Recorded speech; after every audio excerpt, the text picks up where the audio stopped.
इसी शहर के अंदर बिहार का जश्न मनाया था और आज हम लोग हैदराबाद का वो जश्न मना रहे।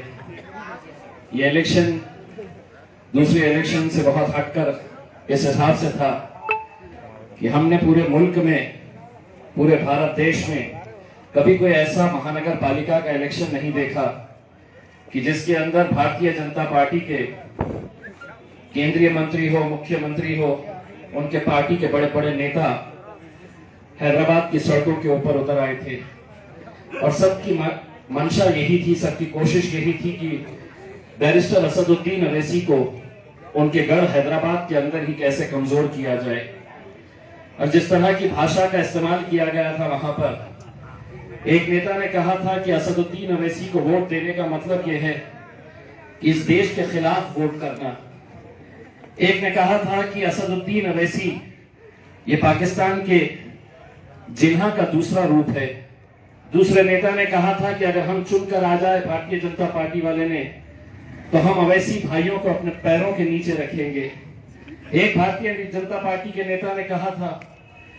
कि हम अगर चुनकर आए तो हम हैदराबाद के पुराने शहर के अंदर सर्जिकल स्ट्राइक करेंगे।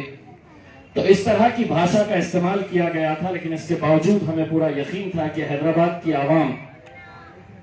मजलिस इत्तेहाद उल मुस्लिमीन जिस शहर के अंदर जन्म ली और वहीं पर इस मुकाम से तक पहुंची कि आज पूरे मुल्क के अंदर मजलिस इत्तेहाद उल मुस्लिमीन फैल रही है, तो लोगों के अंदर एक जोश और जज्बा था। और जब ये लोग आकर इस तरह की बयानबाजी करते थे तो हमने एक बात कही थी कि अगर पूरे मुल्क में इतने बड़े बड़े नेता किसी महानगर पालिका के इलेक्शन के अंदर नहीं आते हैं, सिर्फ हैदराबाद के अंदर आए हैं, तो यकीन मानिए ये वही खौफ था कि जिसकी वजह से हिंदुस्तान के इस मुल्क के हम गृह मंत्री को हैदराबाद की सड़कों के ऊपर चलने पर मजबूर किए, तो वह सिर्फ असदुद्दीन अवैसी साहब।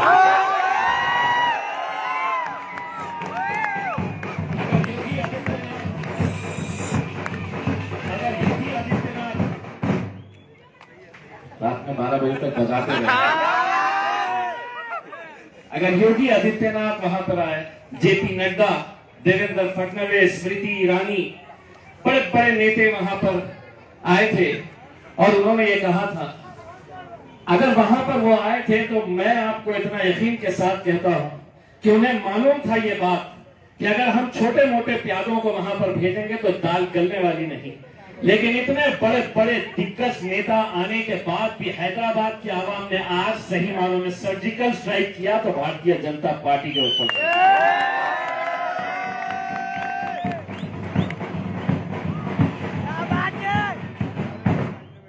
बचा ले आज दिन भर के पूरी कसर निकाल ले होगी आज की। बस मैं आप लोगों से इतनी इल्तिजा करने के लिए आया हूं मेरे भाइयों। मैं तमाम औरंगाबाद के उन नौजवानों का, यहाँ के जितने भी जिम्मेदार लोग थे, ऐसे ऐसे नौजवानों को मैं वहां की गलियों के अंदर देखता था जो वहां पर आकर प्रचार कर रहे थे,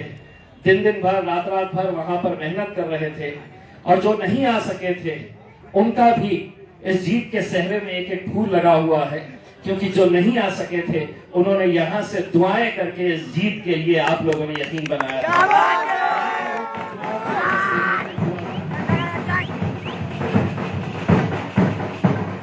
बस आप लोगों से इतनी इल्तिजा करना चाहूंगा, ये जो हमने आज बिहार में हासिल किया, हैदराबाद में हासिल किया, यही जोश, यही जज्बा बस ऐसे ही बरकरार रखिए। मैंने असद साहब को यकीन दिलाया हो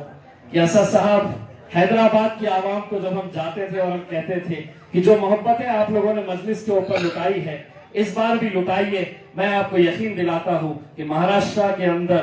पहला महापौर अगर मजलिस का बनेगा तो मेरे शहर, हमारे शहर,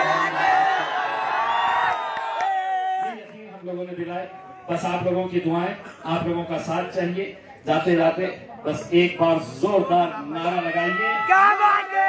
मजलिस इत्तेहाद उल मुस्लिमीन जिंदाबाद, मजलिस इत्तेहाद उल मुस्लिमीन जिंदाबाद, बैरिस्टर असदुद्दीन अवैसी जिंदाबाद, बैरिस्टर असदुद्दीन अवैसी जिंदाबाद, अकबर अवैसी साहब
इम्तियाज भाई के जाने के बाद भी दारुसलाम पर जश्न जारी रहेगा। आप तमाम